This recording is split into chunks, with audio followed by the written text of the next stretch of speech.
All right, well, I will go ahead and get started. So welcome everyone to the Spring 2023 ABFM Virtual Workshop for graduate students and early career faculty. This is our first workshop in this series, so I'm really excited to see all of you here today. We're going to be talking today about lessons for effective teaching, and I have 4 panelists who will be sharing their insights and experience and all kinds of great advice for all of us in this workshop today. I'll start with actually asking the panelists to introduce themselves. So if you could please introduce yourself, provide some background about the classes that you teach, and then we'll open it up for discussion among the panelists. So Dr. Carlee, I'll start with you. All right. Good afternoon, everyone. Thank you for joining us. I am Ron Carlee. While I began my career in public service as a political appointee at the local level after completing my master's degree in urban studies, now public administration, my first professional position came as a management analyst in the Arlington County Central Budget Office. It was not the job I wanted, but it was the job that was available, and it served me extremely well. Budgeting really and financial management really are at the heart of everything that government does. In fact, the second undergraduate course that I ever taught was on state property tax restrictions, and the first graduate course I ever taught was on public budgeting and finance many years ago now, and I continue to teach that today. I also teach local government, ethics, diversity, equity, and inclusion, and a couple of other things here and there. My teaching is informed by my work as a practitioner. I worked from 1975 to 2016 in local government in a variety of positions, including county manager in Arlington and city manager in Charlotte, North Carolina. Thank you. Dr. Jordan? Meagan Jordan. I have been teaching in public administration for over 20 years now. My area in the classes I teach the most are budget and finance courses. Actually, lately I've been teaching a lot of ethics as well. I've had a long history of teaching almost everything in MPA programs, thanks to my previous employer. So I've taught HR, I've taught budget for an elective, I've taught it as a core. And so I've taught a lot of different types of courses, including online, as well as those quick 2 or 3 week courses that everyone dreads until they're over. So I'm looking forward to talking to everybody. All right, Dr. McDonald. Hi, everyone. My name is Bruce McDonald. I'm an associate professor at NC State. I got my introduction into budgeting and finance as a staffer working in the House of Representatives for the ranking Democrat on the House Appropriations Committee. So I got my start by fire, as no other way to kind of putting that, but it was a lot of fun. Most of the time, the classes that I teach as kind of a general intro to budgeting class for MPA students, as well as a financial management governmental accounting class. And Dr. Smith gets to round us out on this introduction. Good afternoon, everybody. I'm an associate dean for the social sciences at the University of Delaware. I'm a professor in the Biden School. I'm going all the way back to being a doctoral student at the University of Georgia. I've taught a wide range of courses, undergraduate survey courses in public administration and public budgeting and finance. I've taught statistics at all 3 levels, undergrad, graduate, and PhD, including econometrics. Most of my teaching, when I do it, I have it in a couple of years now, is master's level financial management teaching. I did do it in the COVID year. I learned a lot about what I was doing in that year. It turns out some of the things that we'll talk about today are pretty translatable into moving to different modalities. So I did learn that. That was interesting. So probably the course I've taught the most across the institutions I've been at is master's level financial management. Probably statistics at the master's level is second, and doctoral stats and econometrics is third. But thank you to our panelists for those introductions. This workshop is targeted at doctoral students and junior faculty. So Dr. Smith, we'll start with you. As you look back to when you were starting out as a teacher, what do you know now that you wish you knew then? This may sound overly simple, but they will believe everything you say. So I know that when I was starting out, particularly as a doctoral student, I probably over-prepared in terms of establishing my expertise and credibility. And some of that, may have been, issues of thinking of myself as, an underrepresented person in the classroom. And but they will really take to heart what you say. And it's a good idea to be able to articulate your credibility and your expertise. But I would focus more about thinking about pedagogy as opposed to sort of who you are.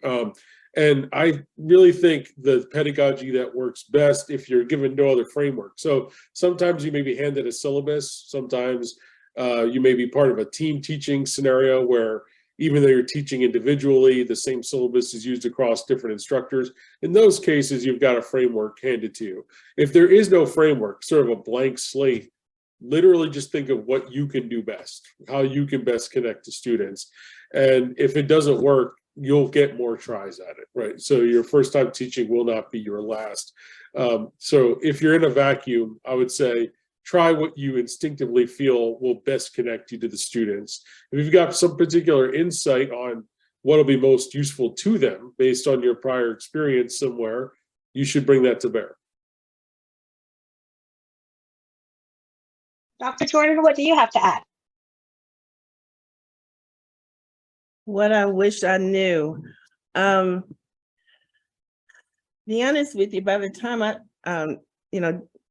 as our dissertation chair, Merrill Hadbart threw me in the class so hard before I graduated that I wasn't shocked by much once I started. But I would say similar to what Dan was saying, your credibility is everything and you don't have to know everything. So what I did right away, and this has always been my nature anyway, so I couldn't fake it, is I just told them if I didn't know something, I'll find out. And, and so they believed me. And so that credibility is important, structure is important. I didn't realize how important it was until I started getting feedback that was the main feedback people liked, was that I was so structured, because they liked the predictability of the way I approached the class. I told you what I was going to do and I did it.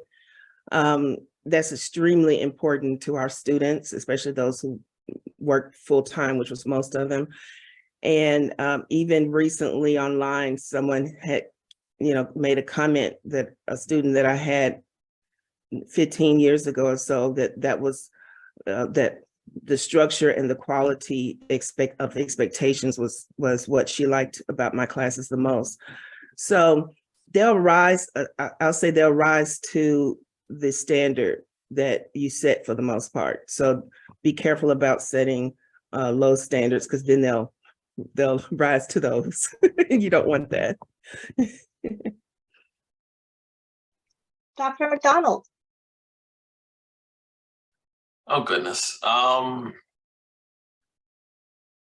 think, for me, it's probably a little bit of what's been said, but realizing that even if you have every semester, you know what you want to do in the class, you have kind of a plan, you taught the class a dozen times, you never know what's going to happen.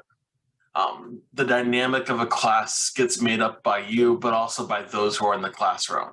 And so you can have semesters where people could care less about budgeting and the class goes smashingly well because of just who those students are.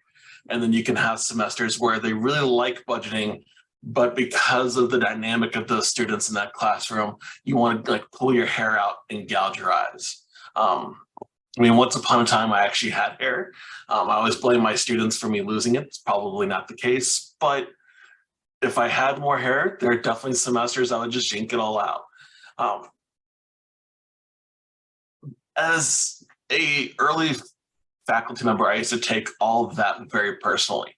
So when a class would kind of go haywire, you sit there and you're like, I'm horrible at this, I'm a complete failure. And it's rarely you in that instance. It's more the dynamic of the students or something else that's influencing that environment. So I think for me, the thing that I wish I had learned was kind of have a little grace for myself. It would have saved me a whole lot of stress those first few years before I just realized it's not always you. That's kind of similar to my wish. What I wish I learned was to not read student evaluations immediately, to read student evaluations when I was ready, to give myself some grace in reading those. Oh, yeah, people don't comment positively in the evaluation. The average person doesn't fill out evaluation. They either love your class or they hate it. So, evaluations are not true evaluations of how you actually did. It's how much somebody loved or hated you. And Dr. Carlee. So I wish I'd had the benefit of this conversation before I started teaching. I started teaching as an adjunct, and so I was just thrown right in the middle of things without any preparation on the teaching other than just what I have observed from my own teachers through the years. And so as an adjunct, I was brought in to teach initially because of my content expertise. And so I was comfortable with my content expertise. I would say what would have benefited me a whole lot more is having a better idea of different techniques of teaching and how to teach and how to relate to students. And it's only now 25 years after starting teaching and being in a place full time that I'm beginning to learn more of that, to understand how to put together an effective program on campus. Did an online course over the weekend about dealing with students that are going under stress and dealing with mental health issues. That was hugely helpful because a lot of students have to deal with that. And, going back to what Meagan said about the comment from a student 15 years ago, you never know what impact you're going to have on someone. And things that you say that you may not have any awareness that you've actually said them can have a really significant impact. So it's very important to be careful about what we say and how we say it and bring some intentionality to our thought. It's easy to get away from that and just talk off the cuff. So you never know what you're going to say and how it's going to be felt. That's both on the negative side and very much on the positive side as well. And it is that positive feedback that has been so meaningful over the years. Just one other quick comment on evaluations, because I'm an outlier on evaluations. When I started teaching, I taught 20 years adjunct at George Washington University, and student evaluations there were essentially required. They were pen and paper evaluations that were done in class. So for my first 20 years of teaching, I had virtually 100% feedback from all of my students. And that had huge value to me in getting that feedback from the people who experienced it. And I found it largely to be symbolic. And so what I do today, that's not the norm at ODU. 100% participation is those who love you or those who hate you. I provide incentives to get with the aim of getting 90% participation in the student survey. And when I get that large of participation, I can have some confidence that what I'm hearing actually I need to listen to. Thank you. So I'm going to put Dr. McDonald and Dr. Jordan on the spot. So you recently published the book, Teaching Public Budgeting and Finance, A Practical Guide. What insights from this book do you think are important to share with our workshop audience? And I'll let either of you fight over who's going to start first. Bruce is the lead author, so he should go first. Wait, I have to start first? So I think part of the impetus of the book itself is, thinking about my teaching experience. There's certain parts of teaching in a budget and finance class or financial management class, whatever one it is, that I really enjoy in certain weeks when you're covering certain topics make, me, I absolutely despise. I am not a debt person. Talking about debt and bonds and everything bores the living crap out of me. I enjoy the accounting side. I enjoy the budgeting process side. So like my tendency is to want to spend all the time talking about those. But you can do that, but it's better for the students to kind of have that well-rounded nature of a little bit of everything. And so, how do we teach the different parts when it's stuff that we don't like? And engaging in the conversation with Meagan about, producing the book, we wanted to find people who were, almost kind of like the opposite of us, the people who really enjoyed that one side and were really good at that one side, and then learn from them as to how they teach it. For me, it's everybody approaches it a little bit different. So, she's now on the call, so I'll pick on Catherine Willoughby a little bit. She wrote the chapter on how she teaches budgeting for us. And, she teaches budgeting. It's an area that, I know a lot about, but how she teaches it is very different than how I teach it. That doesn't mean my way is right, her way is wrong. It means that there's different ways. Everybody has a different way of learning. And so part of the process of teaching is about figuring out what the different ways of learning your students in the classroom at that moment have. So students that go into a graduate program directly from undergrad are more used to the traditional learning style of lecture, reading, writing up the assignments. Students who are non-traditional, who are coming back after a few years, have lost a little bit of that skill set. It's not that it's just a very different skill set. So for them, the process of taking notes, what to pay attention to, becomes a little bit more of a challenge. And so they learn different. And so if we think about all the different ways that we can look at the different parts of budget and finance, understanding that everybody learns a little bit different, so we can go back to the different chapters written by the different individuals and see how they're teaching it, but also then how they are structuring assignments or recommending different things that can be implemented in the classroom. Even if it's an area they're probably approaching it slightly differently than you would. And so that gives you an idea about how, when you're in your classroom, you can make adjustments on the fly around what works for the students at that one point in time or not. And as I said kind of during my opening bit, every class has a little bit different dynamic. So for me, when I'm starting a semester, I know how many assignments I want to have, but outside of that very first assignment, I have no idea what they're actually going to be. And, I have kind of a stock set of assignments that I've developed and used over time, but I wait to figure out what works best and how my students respond in that one semester. And so this semester, for instance, I have several that are a little bit more analytically oriented than I traditionally have. And so looking at some of the tax chapters that Justin Ross wrote for the book, for instance, he talks about incorporating R and a tax analysis into it. I've been able to pull that side in and then use that in the classroom in a way that I probably wouldn't have in a different semester. So for me, what I've learned from the book is really a variety of different ways that I can use to assist as I'm trying to figure out how my students learn. It takes more work on my side, but I think the outcome is definitely a whole lot better. And I think it makes for a lot more of a positive, engaging environment to the classroom itself. Dr. Jordan, what would you add? I would suggest that anyone who looks at our book, that if you're looking for a particular subject matter, don't limit yourself to that particular one, because the techniques used for another subject matter, because they all of the writers had different approaches and different styles, may work better.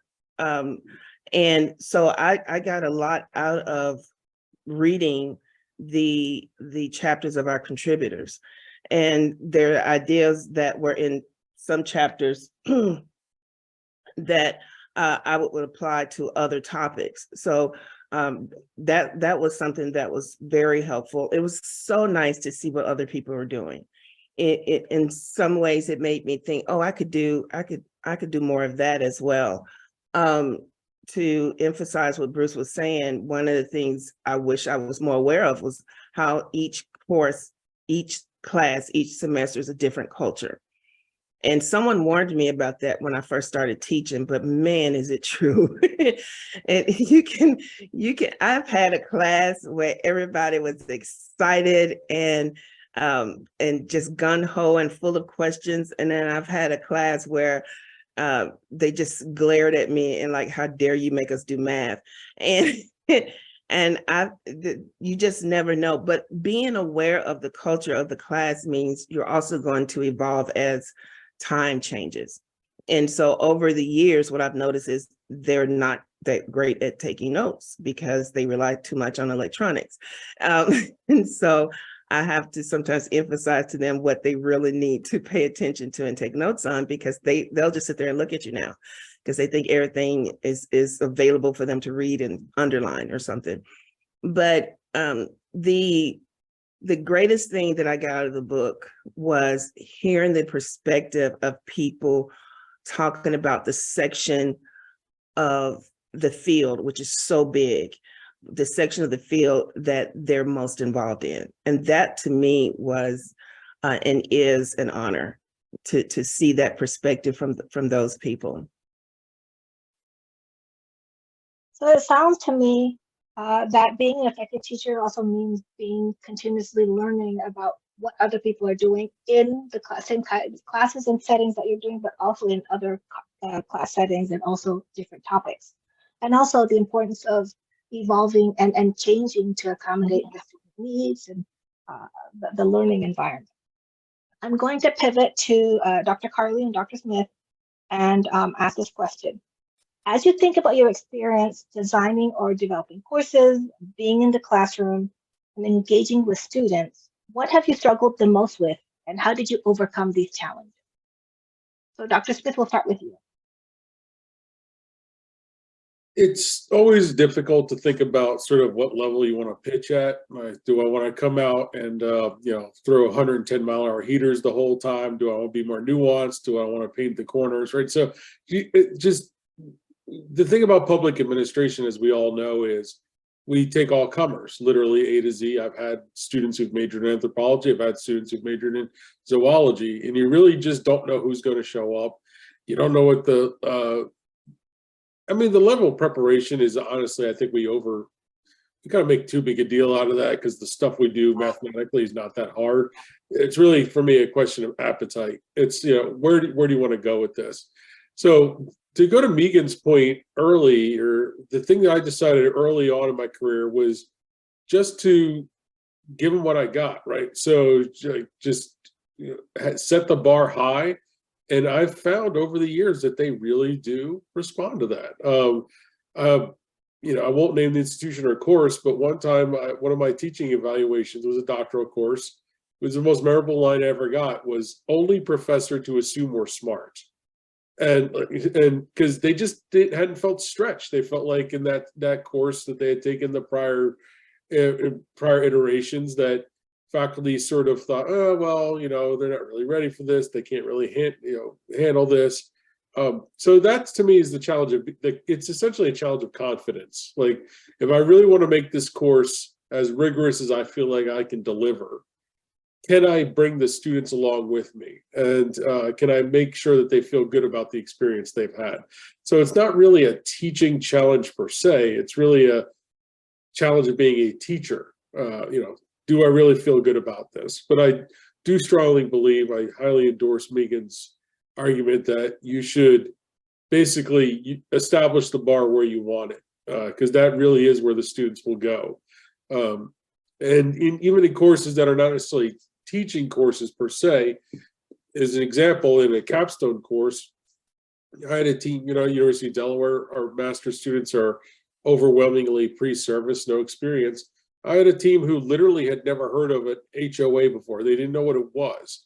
And by the end of the semester, they had done a really sophisticated analysis of, how you can think about infrastructure management, HOAs, because they felt like they were given the tools to ask these questions and to go out and find what they needed. And so, again, for me, the challenge is, it was early in my career. At this point, I'm not intimidated at all by teaching, but early in my career was a challenge of confidence. And I think the advice I would have is you really are an expert. Like especially if you're teaching something related to your dissertation, it's very likely nobody in the country and maybe even the world knows as much as you do about that topic. So confidence, confidence, confidence. Dr. Carlee. So I guess I'll pick up on that one a little bit. As confident as we may grow into the job, for me, there's always been some days of lack of confidence and walking into a classroom, especially at the beginning of a semester, and having some sense of insecurity about, who am I to be in here teaching these really bright young people? And most of the people that I know of at times, not just in teaching, but in most positions, have a little bit of that imposter syndrome, like, who am I to be doing this? And it's important to overcome that and have the kind of confidence that Dan was just talking about, and also to maintain some humility that, we really don't know everything. And sometimes we get students that know things more than we do. I remember when I was very confidently back in the early 2000s having a conversation where I was lamenting the internet and the loss of community and the whole fragmentation, the whole bowling along kind of stuff, what I'm talking about. And one of my students raised her hand and said, Dr. Carlee, we're just creating a different community. And I just had to pause and really think about that. And you never know when something like that's going to come forward within the classroom. Secondly, I would say as a challenge, going back to something Meagan said about having structure in her classroom and how important that is for teachers, that's something I've never been accused of. And I would say that continues to be a significant challenge for me. Part of my rationalization is that public administration is not neat and orderly. And we do have to pivot and adjust and be agile if we're going to actually work as public administrators.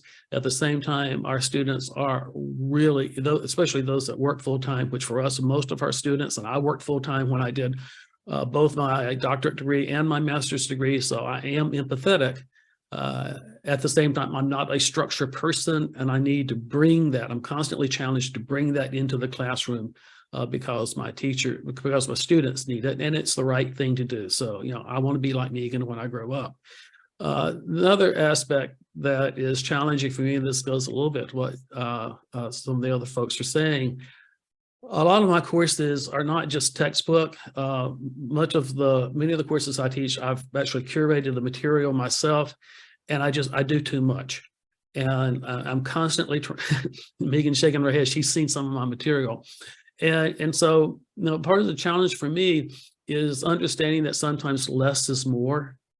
And I need to pare this content back so that the students actually will not be overwhelmed, will actually study it. I'm constantly challenged to get my students to go deeper rather than broader and really develop expertise in some specific areas. I have a whole lot of other challenges, but I'll stop with those for now. We can add one more thing. One thing that I will say that I do at the beginning of each class is I find out their experience. So that's very important, not just how far along they are in the program, but I specifically ask for their experience in work or education related to whatever the subject it is that I'm teaching. And I always make a note of that so that I am aware of that, what type of class I have and skill set, because that may, I'm structured, but it may change some aspect of the expectations, and it may change some aspect of the instructions on the assignment. All right, so this is our last question before we open it up for more general Q&A. So for all of our panelists, can you talk about some examples from your teaching that you feel reflect effective practice and that you would recommend or advise students and junior faculty to consider? And I will let Dr. Jordan lead us off. And she just turned off her camera. Oh, because I was going to get my groceries off the floor, but that's okay. It can wait. The doorbell just rang, but it'll be okay. So what are, repeat the question again, I was distracted. Can you talk about some examples from your teaching that you found reflect effective practice or that you would recommend?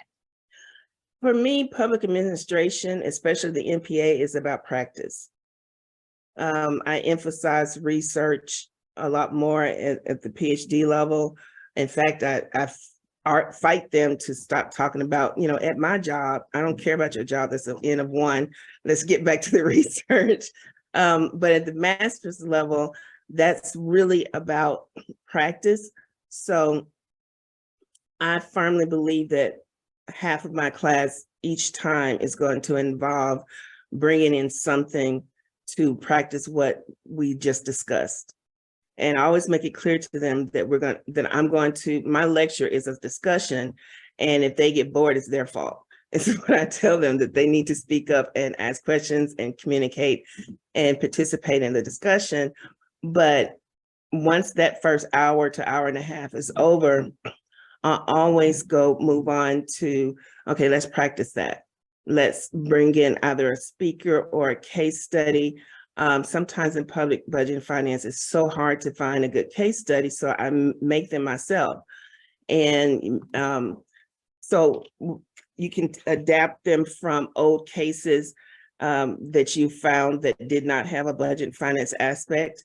You can take that and put one to it. You can take things, I always call it ripped from the headlines, cases I get that came from the news, but I always focus on state and local, because federal a lot of times just gets lost in controversy and, federal. And so, but I also encourage them to read, I have an in the news section where I say they are to read state and local news stories or online news stories, and bring that to the classroom and bring that to the online environment as something that they noticed that was interesting, because I'm trying to get them to think from the point of view of government, and I'm trying to get them to think managerially. And so getting them to be decision makers and think managerially, I always emphasize that the numbers are the tool, that the point of finance is to pay for policies and programs. And so it's the point of the numbers is not the numbers. And so I always emphasize that any numbers we calculate, the point of it is so that we can discuss it and use it in a decision. And so half of my class is always about some kind of decision or discussion of implications of previous decisions or policies. And that to me is a big deal. So cases are a big part of what I do, exercises, and speakers were always a big part. I haven't used them as much since COVID, but I'm sure a lot of people have. So I need to get back to doing that. I'll stop for now to make sure everyone can go. All right, Dr. Carlee? Well, first of all, I would underscore everything that Meagan shared. I totally agree with all of that. And I try to, following that philosophy, I try to ensure that my assignments have a practitioner orientation to them. So I'll have students do multiple assignments with presentations, typically in a memo style or a report style, such that you would give to a government official. Mine focus almost entirely on local government, because that is what I know best. And I also have students do video presentations of what you would typically have to do in a governmental setting, and to do so with very strict guidelines with very strong practitioner orientation. One of the things I just started doing, because my classes are larger than I would like for them to be, I've tried some group projects where the problem with group projects is how do you fairly assess people's contribution? And so I'm working really hard to design group projects where the individual members of the group have a very specific product that each of them have to produce, which I can grade for their individual work. And then collectively, they've got to take those individual projects and synthesize those into a presentation. I've done that a couple of times, and I'm feeling pretty good about that. On the more administrative side, going back to also something Meagan said about knowing the background of your students, a colleague I worked with for many years as a practitioner always pounded into my head, connection before content. which does not come naturally for me. I'm going to just jump right in with the content, but she just kept pounding me continuously, and I'm slowly learning that. And so one of the things I do at the beginning of my classes, whether they are virtual or face-to-face, is I have the students record a video bio that describes who they are, what they're about, and what their background is. And those have served us extremely well and provided connectivity, especially in the online environment. And another thing that I learned right after I got to ODU that I never used before is to not have students email me directly with questions about the course and assignment. I have all questions about the course going to a discussion board called Ask the Professor. And that way, every student gets to see every question that's asked, and every student gets to see every answer that's provided. That way I can ensure that everyone's operating on equal footing. And what I find is that people have questions they don't know they have until somebody else asks it. And they then get to hear the answer to that question in the virtual environments. Different in classroom where you can just ask questions, everybody hears it. Virtually, I found Ask the Professor to be very valuable. And in some classes, we'll have 50, 60, 70 posts on that over the course of the semester. All right, Dr. Smith. I've got a couple of concrete things, one of which I started with during the pandemic because we were online, and it was an undergraduate course in public administration, and I just literally could not conceive of a world in which I would just talk to them about public administration over Zoom twice or three times a week. That just sounded like the worst possible thing on earth. So I incorporated case studies, and so every student was assigned to a case study team. I got most of the case studies from the electronic hallway, or maybe it's been rebranded the hallway at the Evans School. A couple of them I took some long questions that I've written for exams over the years and expanded it. So they had defined roles. There was a team leader that'd be elected by the team, and that role was permanent. And then there were two temporary roles that would fluctuate from week to week. One was the drafter. That would be the person that when you're in the work setting, looking at the case and you're working as a group, you're immediately drafting the slides. And again, this is with a practical orientation, very short slide decks, not a lot of bells and whistles, just giving the information, just like the real world. That person would be responsible for drafting. And then there'd be what I call the finisher, the person who was responsible for taking all the work of the group and crafting it to the final version of the slides, and ensuring. So it was usually slides. One week there was a video. I do agree incorporating video making is really useful and important. It helps students organize their thoughts. It's also just a method of communication that's used more and more. And actually students tend to get really creative with these things. For assessment, there was both an individual and a group portion. So each individual student was required to submit their responses to the case questions in advance before meeting with the rest of the group. And there was a rubric for assessment on that. And the idea there was to essentially require you to come to the meeting prepared. There would be no slackers. And if you didn't go to the meeting prepared, even if you sort of made up for it through the group portion later, it still hurt your grade because you didn't do the individual portion in advance. Because something I've found over the years is undergraduates are particularly sensitive to the concept of the free rider problem. They really get more upset than others when their team members don't pull their weight. So that wasn't the only thing. I mean, I still had the traditional exams, but the case study analyses took up a good, I think I did 50% that semester, because again, I wanted them collaborating, working, talking, not being talked at over Zoom. I wanted them using collaboration tools. Some used Slack, some used Google, whatever it was. So I really wanted them sort of like really working. It's a thing that I'll probably keep if I teach undergraduate again, because they were much more engaged in the material. It was much more real for them. And they really got a lot out of it. So several of them said they ended up using the spreadsheets and slides that they produce as a result of these things in job interviews. So that seemed like a good takeaway. And the master's level in financial management, for years I've done not a fully flipped classroom. I think, a truly flipped classroom assumes all the students have done all the reading and basically understand it all before they come in, and they're just ready to do problems. That's probably an optimistic assumption when it comes to master's financial management. So it's somewhat flipped, not all the way. So I start every class with a problem based on the reading, and it's usually group based, just because of the number of students. I feel like the classes I teach now are really small. When I was at NYU, I taught sections of 80 or 90 each. But even still, I did find breaking students up into 2s and 3s are really good for this. I make really clear the goal is not to get the correct answer.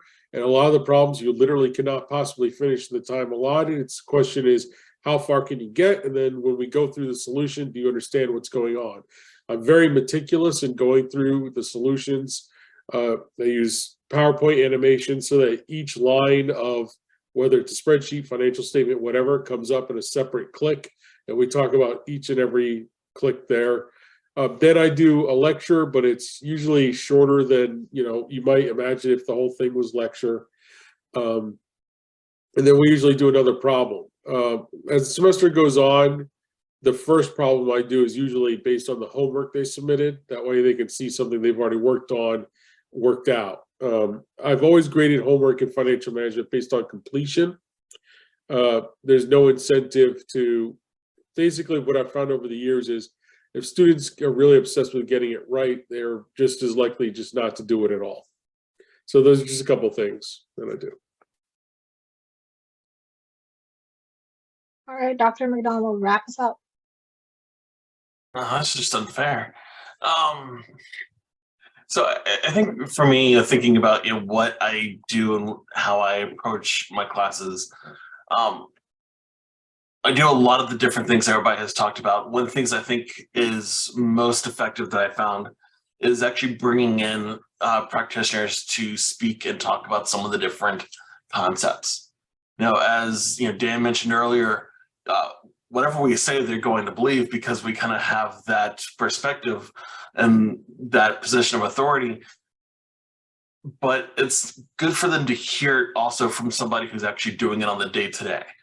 And so, I can sit there and talk about and, promise them that, going off in a career in budgeting is fun. You're going to have all these kind of neat problems that you can experience and work through and help your communities with. But having somebody else be able to come in and, talk about that experience, talk about what it means and how it looks for them in real life, kind of transitions from me just saying them and then going, yeah, sure, that's nice, to actually them believing it.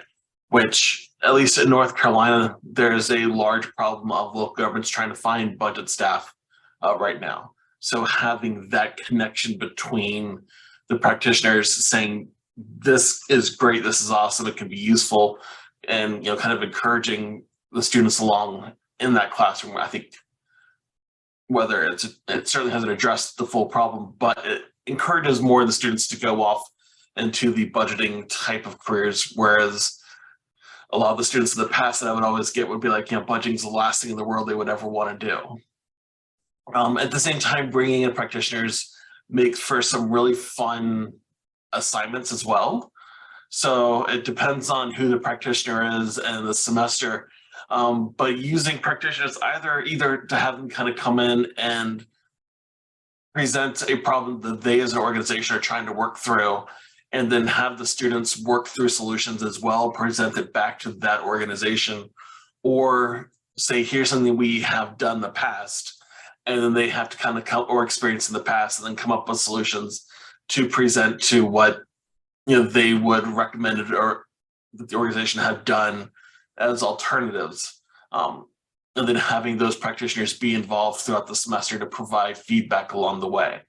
So the best example I always kind of point back to is when I was in South Bend at IU South Bend, the police department was experiencing a kind of an unusual budget scenario where they had to increase the salaries of everybody by 6%, but they were given no extra funding for their budget. So they had to figure out where to make the cuts from. The police chief didn't know. One of his lieutenants was in the MPA program. And so the lieutenant suggested that he call me to see if I could kind of help figure out what they should do. And that became what the students that semester were working on. And the students worked through a couple different solutions, presented it back to the police department. The police department picked the one that they wanted to go with, and then the students prepped them and everything that they would need to go against the city council. It's absolutely fantastic. It worked out in the most unusual way. We could spend hours talking about how we basically played a game of chicken with Pete Buttigieg, but that's a different conversation for a different day because we won. You can do something similar, and I've done kind of applied versions of that here at NC State. But if you're going to have applied versions, always make sure that whatever local government it is in the area is aware of what you're doing. So, having the conversation with students in my budgeting class, my first semester here, was we're going to go through this assignment. It's not a real assignment. We're not working with the police department. We're just using them as an example. And about 3 weeks later, I got a call from the police chief, very, very angry, demanding to know why I was advocating for the budget to be cut. Going back to the class, being like, here's what we're doing. It's not really for the city of Raleigh. If you're calling them, you need to make sure that they understand that you're not trying to cut their budget. So having kind of real world cases that applied, can backfire. So thinking through kind of all potential inevitabilities, because inevitably that one thing you didn't think through of that they're going to call the police chief and then the police chief's going to call you is going to be what happens when you try it again outside that one context. That said, now the police department in Raleigh, about once every year, whenever I teach the class in person, they will come in and we'll go through and talk about law enforcement budgeting. And the police chief will sit there and we'll kind of do a fairly similar scenario of what different cuts might look like, what different program spending might look like, to kind of help the police department, but to give that real world experience to the students that would not have happened had I not been cursed at by the police chief in the first place. But utilizing the practitioners, especially in budget and finance, they're really interested in the things that we do. They really want to get people involved in budget and finance for local governments and nonprofits. And they're the ones who have taken the material that you're talking about for it and have seen how it works in practice. And so finding out who in your community from a budget office or from a nonprofit is willing to come in and talk, even if it's for 10, 15 minutes, about what their experience has been like and how the material translates has been a massively useful and important thing.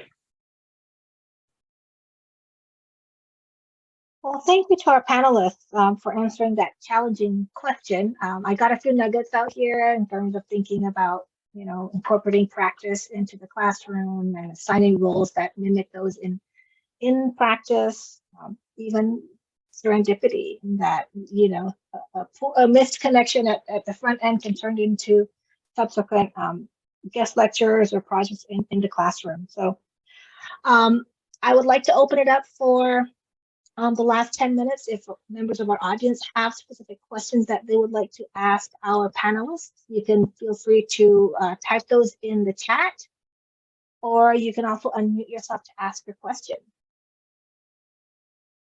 I've asked a lot of hard questions. I'm willing to bet our audience members have hard questions to ask as well, so please feel free.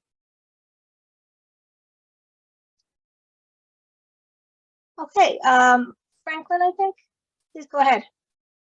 Yes, my name is Franklin. I am a new faculty at Portland State University. I thank you for all the panelists. I think you have shared so much insights, and I think I am applying some of them in what I'm teaching right now. But just a quick question, especially for me, someone who is international, and I don't know how many of us in this panel are international. Not having gone through the MPA training in the United States and coming to a PhD program in the US, where much of the budgeting class that I took was focused on the federal government, not really on the local government. But when we get these appointments, we are required now to teach at least for the local government or practitioners and all that. So there's that knowledge gap, like I don't understand much about what is going on in the local government, but I still need to impact something to students. I know the theories, but I don't know the real practice. So my question is there any one-stop shop where, or what are the ideas for someone who is international? What should they be? Where should they be learning about how to teach local government or public budgeting to local government students? Yet the PhD program does not cover all that. That is a tough one, and it's actually a tough situation for domestic students as well. If your PhD program focuses on federal and you're appointed anywhere that's not in the DC area, for instance, there's a good chance your program is going to you're going to end up teaching with a focus on state and local. There's a very good chance of that. And one of the things that I did that I have used in the past is things from professional associations that really focus on state and local government. The NCSL, National Conference of State Legislators, they have some good stuff about state budgeting. The ICMA or GFOA has some good stuff. Oh, I'm going to stop talking because Kenneth's hand is up and he is a practitioner. Go ahead, Ken. I didn't mean to cut you off, Megan. I'm happy to hear from you. I honestly, no, I mean, well, I'm here as an adjunct. I mean, I'm not here as a practitioner, but, you know, obviously there are a lot of resources, and also one of the challenges, and it obviously depends on the institution, is are you going to have a lot of people that are going to be working across the country, or are they going to be working in a particular state?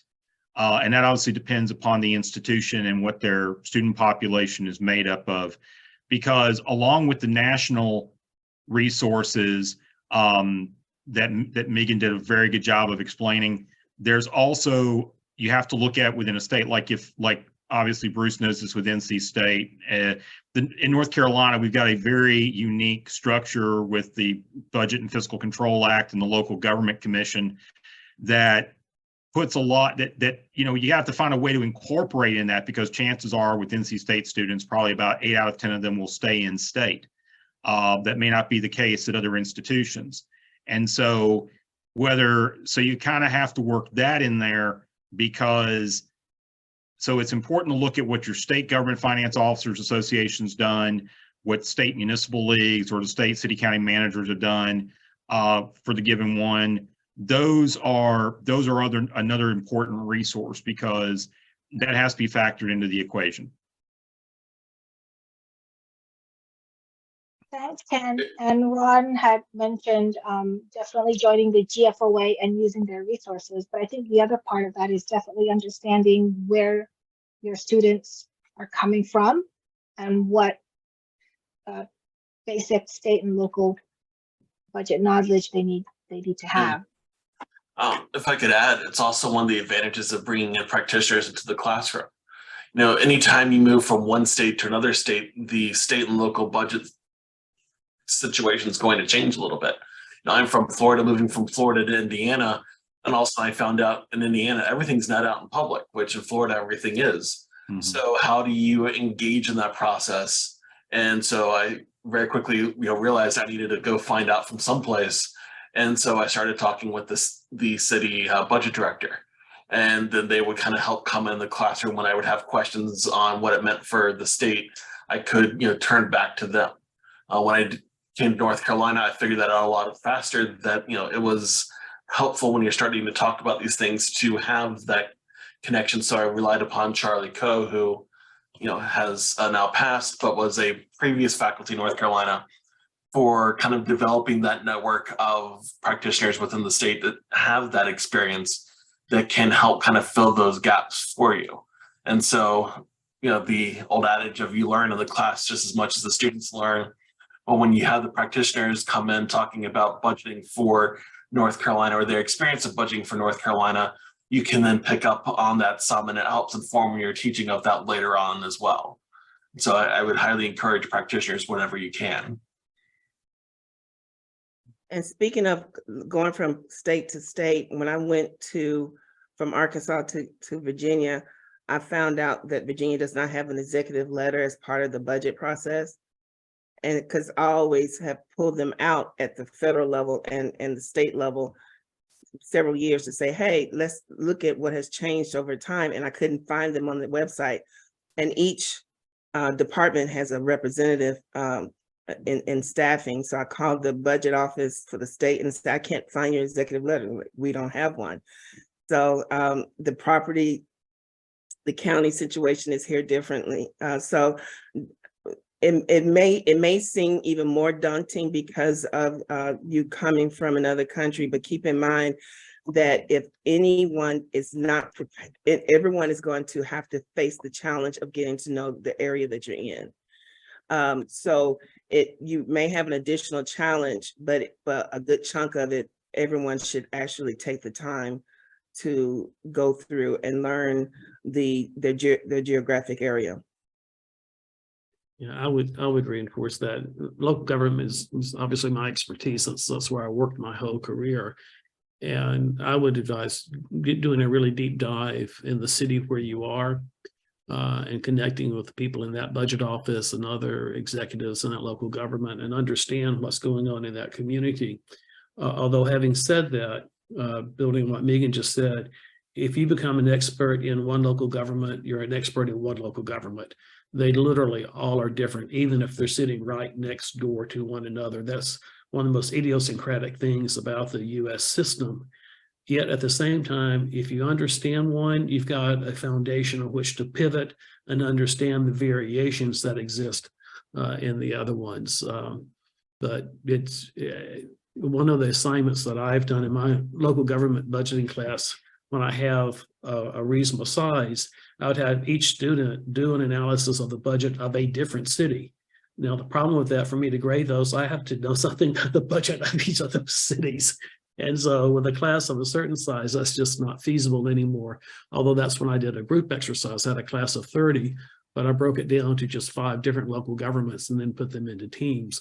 That way I could review their work and make sure that it was basically correct. And there are sometimes they come up, the local governments, and things that I have literally never heard of in over 40 years experience, that a local government does something that is the oddest thing that I've just never, ever encountered. And so it's constantly a learning process, even if you do it your whole life.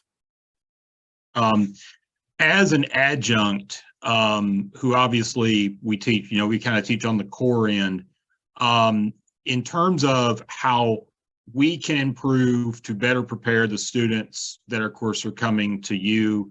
What are some tips about maybe some things that you see that we sometimes do or don't do that we need to improve upon? The benefit of adjuncts is the practical experience that they bring to the table. So definitely, lean on that. The most consistent issues I've ever heard about adjuncts is the responsiveness issue. Because you're busy with a separate full-time job, students don't care about that. So they still expect for you to respond as quickly as regular faculty. And so if I hear a complaint about an adjunct, it's almost always about responsiveness, not grading or not explaining the rubric of their grading. So those type of issues is what I usually hear. Students usually like adjuncts because of the practitioner experience that they bring to the table. So if those two things aren't the issue, I usually just hear positive things. Anyone else? I would reinforce that the email issue has definitely gone down in my experience because students don't email either now. Nobody emails. No one's writing them. No one's checking them. Somehow I get 500 a day. I don't get it. But the grading issue is absolutely the issue. Timeliness, thoroughness of the comments.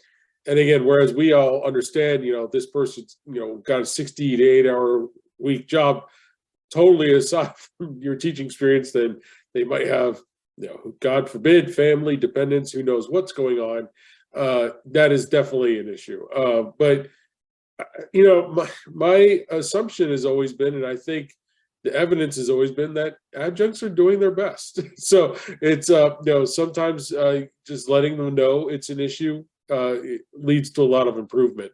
But if there's one thing you wanted to head off, I would say it's that, the timeliness and the thoroughness on grading and comments. I think Meagan hit it right on the head. I would like to thank our panelists. I would like to thank our audience for sticking with us during your lunch hour, for those of you who are in Eastern time. And I hope that you've learned quite a bit from this workshop. Thank you everyone for joining our workshop and have a great day.